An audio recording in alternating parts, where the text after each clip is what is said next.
മുക്കം നഗരസഭയെയും കാരശ്ശേരി ഗ്രാമപഞ്ചായത്തിനെയും ബന്ധിപ്പിച്ച് ഇരുവഴിഞ്ഞിപ്പുഴയിൽ നിർമ്മിക്കുന്ന തൂക്കുപാലം തകർന്നിട്ട് മാസങ്ങളായിട്ടും നന്നാക്കാൻ നടപടിയായില്ല.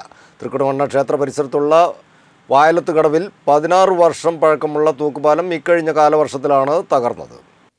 ഇരുവഴിഞ്ഞിപ്പുഴയിൽ തൃക്കുടമണ്ണ ക്ഷേത്ര പരിസരത്തുള്ള വയലത്ത് കടവിൽ 16 വർഷം പഴക്കമുള്ള തൂക്കുപാലം തകർന്നിട്ട് 6 മാസം പിന്നിട്ടു. കാലവർഷാരംഭത്തിലുണ്ടായ വെള്ളപ്പൊക്കത്തിലാണ് പാലം തകർന്നത്. ഇതോടെ ഒരു പ്രദേശത്തെ ജനങ്ങളുടെ യാത്രാ സൗകര്യവും നഷ്ടമായി.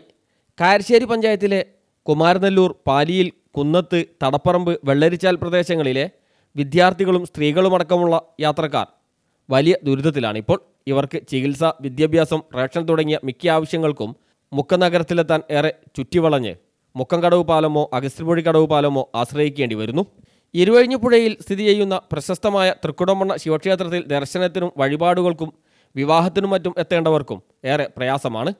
2009 കാരശ്ശേരി പഞ്ചായത്ത് നിർമ്മിച്ച തൂക്കുപാലമാണ് തകർന്നത്. ഗ്രാമപഞ്ചായത്തും ബ്ലോക്ക് പഞ്ചായത്തും ജില്ലാ പഞ്ചായത്തും കൈയൊഴിഞ്ഞ അവസ്ഥയാണ്. സംസ്ഥാന സർക്കാരിലാണ് ഇനി പ്രതീക്ഷ. തകർന്ന പാലത്തിനു പകരം തൂക്കുപാലമോ കോൺക്രീറ്റ് പാലമോ നിർമ്മിക്കണമെന്നാണ് നാട്ടുകാരുടെ ആവശ്യം. ഈ ആവശ്യമുന്നയിച്ച് തൃക്കുടമണ്ണ ശിവക്ഷേത്ര സമിതി ഭാരവാഹികൾ നേതൃത്വം നൽകുന്ന നാട്ടുകാരുടെ ആക്ഷൻ കമ്മിറ്റിയും ഇതിനകം കാരശ്ശേരി പഞ്ചായത്ത് അധികൃതർ ഉൾപ്പെടെ നിവേദനവും നൽകിയിട്ടുണ്ട്. കാരശ്ശേരി ഗ്രാമപഞ്ചായത്ത് അധികൃതർ MLAയ്ക്കും ജില്ലാ കളക്ടർക്കും നിവേദനം സമർപ്പിക്കുകയും ചെയ്തിട്ടുണ്ട്. ഇരുവഴിഞ്ഞിപ്പുഴയുടെ ഒരു കരയിൽ കാരശ്ശേരി പഞ്ചായത്തും മറുഭാഗത്ത് മുക്കം നഗരസഭയുമാണ്. News bureau, Mukkam.